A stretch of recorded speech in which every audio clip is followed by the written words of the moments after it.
శాతాలు percentage ప్రాబ్లమ్ను ఈజీగా చేయటం ఎలా చూడండి ఒకసారి ఇక్కడ. రాజు తన జీతంలో 40% ఆహారం కొరకు, 20% ఇంటి అద్దె కొరకు, 10% విహారానికి, మరో 10% ఇతర ఖర్చులకు చెల్లించెను. అయినా రాజు దగ్గర 15,000 మిగిలినవి. అయినా రాజు జీతము ఎంత? చూడండి, రాజు చేసినటువంటి ఖర్చు చూద్దాం. రాజు చేసిన ఖర్చు చూడండి, 40% ఆహారం కొరకు, 20% ఇంటి అద్దె కొరకు, 10% విహారాలకి, మరొక 10% ఇతర ఖర్చులకు. చూడండి, మొత్తం 80% ఖర్చు అయిపోయింది. ఖర్చు అయిపోతే మిగిలినది చూడండి,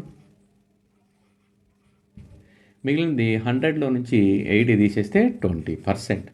ఓకే, మిగిలిన సొమ్ము అతని దగ్గర ఎంత మిగిలిందంటే 15,000. కాబట్టి ఇక్కడ చూడండి, మిగిలినది పర్సంటేజ్ ఎంత? మిగిలిన పర్సంటేజ్ 20% ఈజ్ ఈక్వల్ టు 15,000 అయితే చూడండి, 20% ఈజ్ ఈక్వల్ 15,000 అయితే జీతం, రాజు యొక్క జీతం అంటే 100%. 100% ఈజ్ ఈక్వల్ టు ఎంత? చూడండి, 100 ఇంటూ 15,000 డివైడెడ్ బై 20. ఓకే, చూడండి, 0 0 2 టేబుల్ దీంట్లో 5 టైమ్స్.